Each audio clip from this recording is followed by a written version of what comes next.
అధికారి మీ ఇంటి దగ్గరకు వచ్చి మీకున్న సమస్యలు ప్రతిదీ లిఖితపూర్వకంగా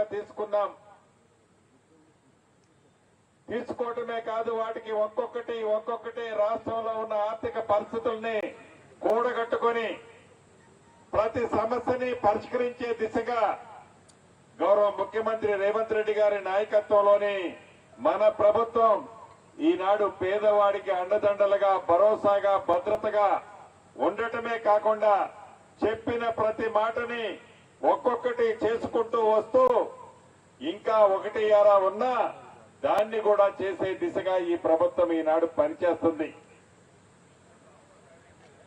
దాంట్లో భాగమే ఈ 2 సంవత్సరాలు నిండిన సందర్భంగా ఈ రాష్ట్రంలో ప్రజా పాలన ప్రగతి ప్రణాళిక కార్యక్రమం ద్వారా 99 రోజుల కార్యక్రమాన్ని చేపట్టాం. దాంట్లో భాగంగా మే 2వ తారీఖు నాడు అన్ని నియోజకవర్గ స్థాయిలో మీటింగ్ పెట్టాలన్నది గౌరవ జిల్లా కలెక్టర్లకు ఆదేశాలు ఇచ్చాం. ఇచ్చిన మాట ఆదేశాలనుసారం ఈనాడు వైజాగ్ నియోజకవర్గంలో కూడా అద్భుతంగా అన్ని పార్టీలకు సంబంధించిన ప్రజాప్రతినిధులు ఇక్కడికి హాజరై ఈ ప్రభుత్వం చేస్తున్న సంక్షేమ కార్యక్రమాలు, అభివృద్ధిని ఇంకా మరింత ముందుకు ఎలా నడపాలని, ఆ నడిపే దాంట్లో మీ సూచనలు, సలహాలు తీసుకొని తప్పకుండా వాటిని కూడా ఈ ప్రభుత్వం భవిష్యత్తులో ఆ కార్యక్రమాన్ని కూడా చేపట్టుద్దని కూడా ఈ వేదిక ద్వారా మీకు హామీ ఇస్తున్నాను. మీరు ఒక్కటి గమనించండి, ఈనాడు ఏదైతే ప్రధాన ప్రతిపక్షమని చెప్పుకుంటున్న పెద్దలు రోడ్ల మీద కావు కేకలు పెడుతూ మా అధికారం పోయిందనే చెప్పకుండా ఏ పేదవాళ్ల కోసమైతే ఆనాడు 10 సంవత్సరాల్లో ఉన్నప్పుడు ఆ పేదవాడిని విస్మరించిన ఆ పెద్దలు ఈనాడు ఆ పేదవాడి కోసము ముసలి కన్నీరు ఎలా కారుస్తూ ఇది చేయాలి, అది చేయాలి అని ప్రగల్భాలు ఏవైతే పలుకుతున్నారో ఆనాడు 10 సంవత్సరాల్లో ఉన్నప్పుడు ఆ పేదవాడికి సన్నబియ్యం ఇయ్యాలనే జ్ఞానం ఎందుకు రాలేదు? రేషన్ కార్డు ఇవ్వాలనే సిగ్గెందుకు లేదు?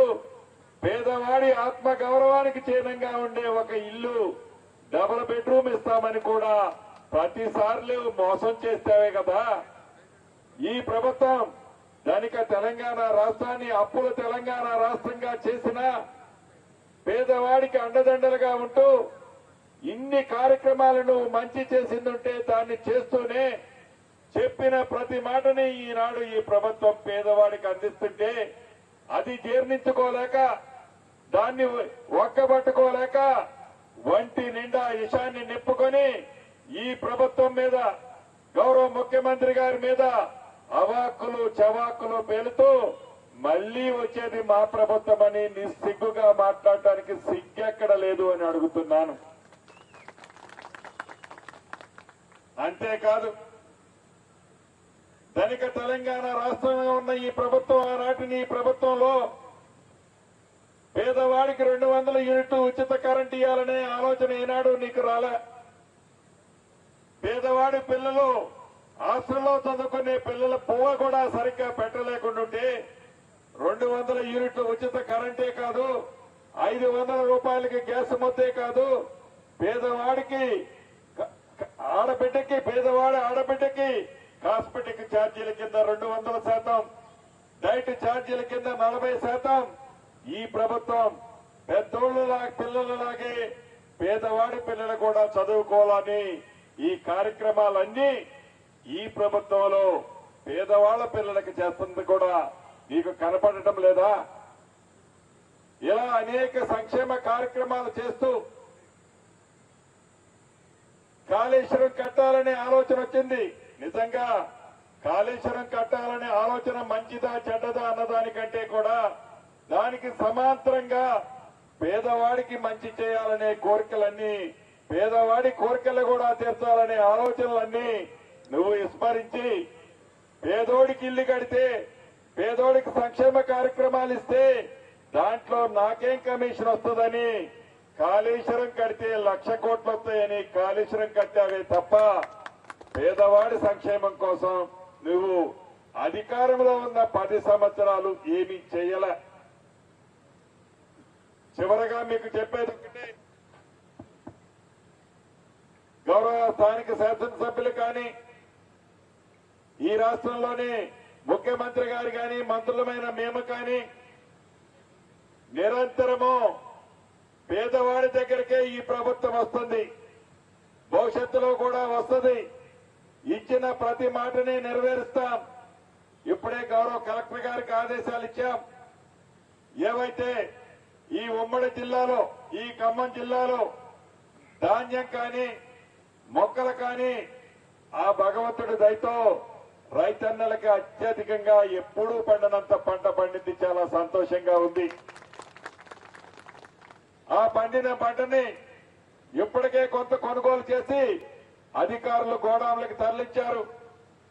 ఇంకా కూడా తరలించాల్సిన పంటలు ఇంకా రైతన్నల దగ్గర చాలా ఉంది. గౌరవ కలెక్టర్ గారిని ఇందాక ఆదేశించింది అదే. ఈ రాబోయే వారం రోజుల్లో ఏదైతే మొక్కలు కానీ ధాన్యం కానీ ఎక్కడైతే కళ్ళాల్లో కానీ గ్రామాల్లో కానీ ఉన్నాయో వాటన్నిటినీ యుద్ధ ప్రాతిపదిక మీద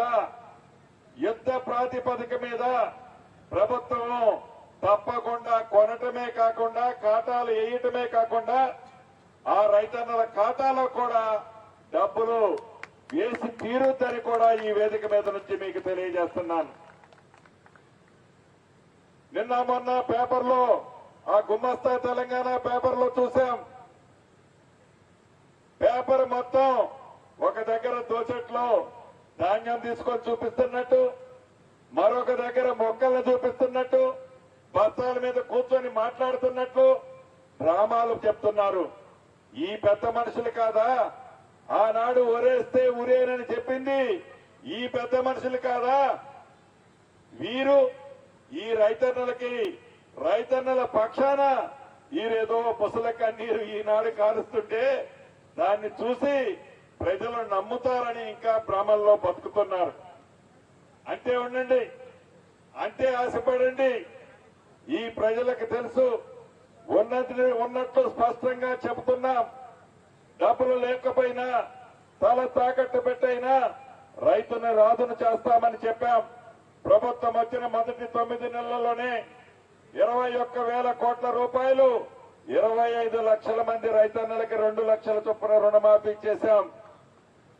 రైతు భరోసా ఇస్తున్నాం.